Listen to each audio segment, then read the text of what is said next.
सोलापूर श्री कुलस्वामिनी श्री रूपाभवानी मंदिरात प्रतिवर्षाप्रमाणे यंदाही 22 सप्टेंबर ते 6 ऑक्टोबर या कालावधीत विविध धार्मिक कार्यक्रमांचे आयोजन करण्यात आल्याची माहिती मंदिराचे ट्रस्टी, वहिवाटदार व मुख्य पुजारी मल्लीनाथ मसरे यांनी शनिवारी पत्रकार परिषदेत दिली। यात्रा कालावधीत दररोज सकाळी महापूजा व रात्री नित्योपचार पूजा करून देवीची वेगवेगळ्या वाहनांवरून छेबिना काढण्यात येणार आहे। 22 सप्टेंबर रोजी पहाटे प्रक्षाळ पूजा करून सकाळी 9 वाजता महापूजा करण्यात येणार असून सकाळी 11 वाजता मंदिरात घटस्थापना करण्यात येणार आहे। त्यानंतर रात्री नित्योपचार पूजा व छेबिना काढण्यात येणार आहे। 23 रोजी श्री देवीची सकाळी 10 वाजता महापूजा करण्यात येणार आहे। त्यानंतर रात्री नित्योपचार पूजा व छेबिना निघणार आहे। 24 रोजी श्री देवीची सकाळी 10 वाजता महापूजा करण्यात येणार आहे। त्यानंतर रात्री नित्योपचार पूजा व छेबिना निघणार आहे। 25 रोजी सकाळी महापूजा व रात्री श्री देवीची नित्योपचार पूजा व छेबिना काढण्यात येणार आहे। 26 रोजी सकाळी महापूजा होणार असून ललित पंचमी निमित्त सायंकाळी 5 वाजता कुंकुमार्चनाचा कार्यक्रम होणार आहे। त्यानंतर नित्योपचार पूजा व छेबिना काढण्यात येणार आहे। 30 रोजी दुर्गाष्टमी अलंकार महापूजा असून दुपारी 1 वाजता होमविधीस प्रारंभ होईल। सायंकाळी 7 वाजता पूर्णाहुती होत आहे। त्यानंतर मसरे यांच्या घरातून सायंकाळी 7 वाजता दहीहंडीची मिरवणूक निघणार आहे। दहीहंडीचा दुग्धाभिषेक रात्री 8 वाजता होऊन रात्री देवीची महापूजा करून छेबिना काढण्यात येणार आहे।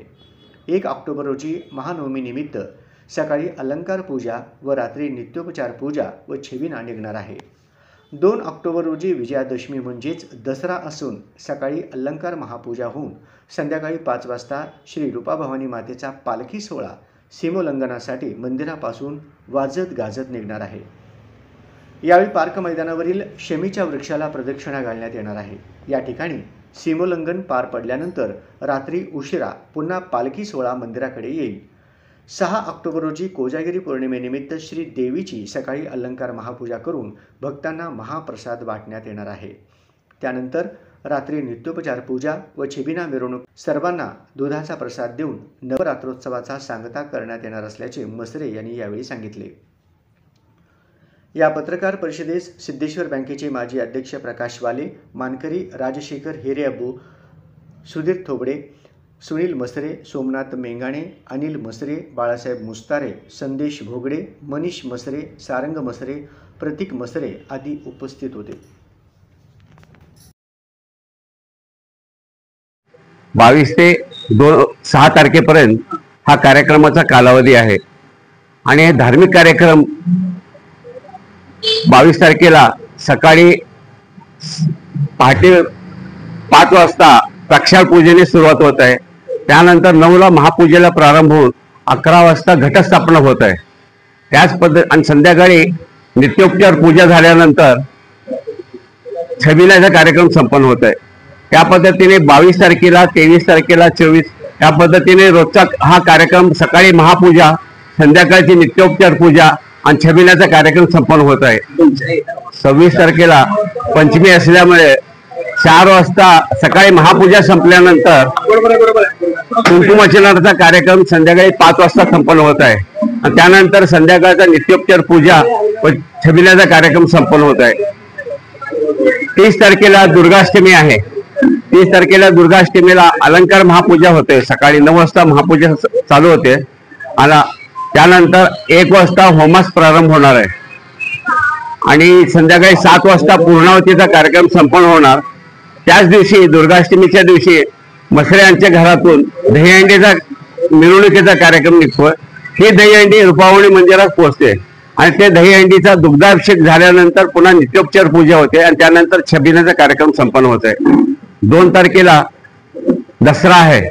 2 तारखेला सकाळी अलंकार महापूजा संपन्न होत आहे।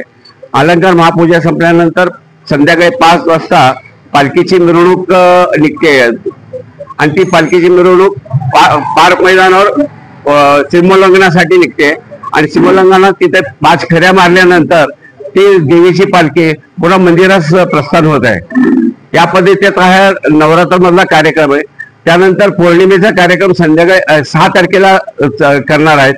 सकाळी अलंकार महापूजा आणि त्यानंतर महाप्रसादाचं वाटप होतोय पूजा झाल्यानंतर।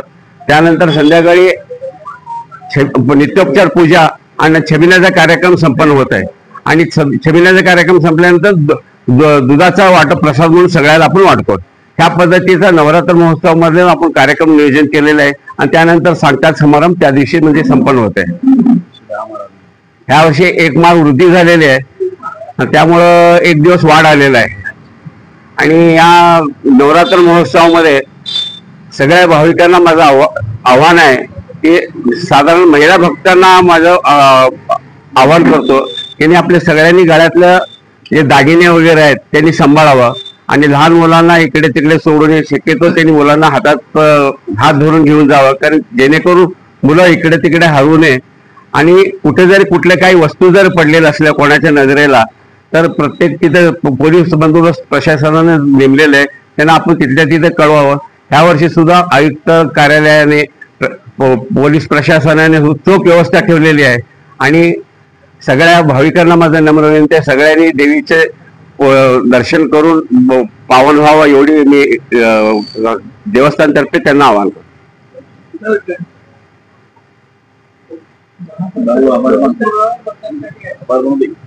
महापालिका प्रशासनाने स्वच्छता गृहांची अशी व्यवस्था केली महापालिकेने महापालिकेच्या माध्यमातून केली आहे. यांना खूप व्यवस्थित राहील.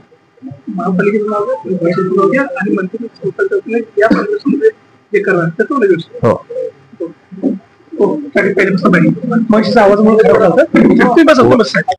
मी मल्लीनाथ रामप्पा मसरे, श्रीरूपामणी देवस्थानचे ट्रस्टी व व्यवहारदार पुजारी. यावर्षी सोलापूरचे कुलस्वामिनी श्रीरूपामणी नवरात्र महोत्सव दिनांक 22 तारखेपासून सुरुवात होत आहे. या कालावधीमध्ये नवरात्र महोत्सवाच्या पूर्ण कालावधीमध्ये पोलीस प्रशासन व कॉर्पोरेशनचे आयुक्त व त्यांच्या सगळे प्रशासन आपल्या देवस्थानमध्ये पूर्ण चोख व्यवस्था ठेवलेली आहे. आणि स्वच्छतेचं पूर्ण स्वच्छता वगैरे सगळे पूर्ण कॉर्पोरेशनने सगळे केलेले आहे आणि पोलीस प्रशासनाने सुद्धा चोख व्यवस्था ठेवलेली आहे. भाविकांना माझी नम्र विनंती आहे की मी शक्यतो महिला भाविकांनी गळ्यातले आपले दागिने सांभाळावं आणि लहान मुलांना इकडे तिकडे सोडू नये, जेणेकरून ते मुलं इकडे तिकडे हरवू नये असं मी त्यांना सगळ्यांना आवाहन करतो. आणि भाविकांना माझं नम्र विनंती आहे, देवीच्या दर्शनाला येऊन सगळ्यांनी पावन होऊन दर्शनाचा लाभ घ्यावा. यंदाच्या शारदीय महोत्सवामध्ये सकाळी महापूजा सकाळी 9 वाजता महापूजा संपन्न होते. त्याच्यानंतर घटाचा कार्यक्रम 11 वाजता करणार आहे, घटस्थापना. त्यानंतर संध्याकाळी नित्योपचार पूजा व संध्याकाळी छबिनाचा कार्यक्रम संपन्न होत आहे. आणि या पद्धतीने रोज सकाळी महापूजा आणि संध्याकाळी नित्योपचार पूजा आणि छबिनाचा कार्यक्रम संपन्न होत आहे. उपस्थित राहिलेले सर्व पत्रकार व सर्व चॅनलचे प्रमुख उपस्थित राहिल्याबद्दल मी आपल्या सर्वांचा मल्लीनाथ मसरे परिवारतर्फे हार्दिक आभार मानतो.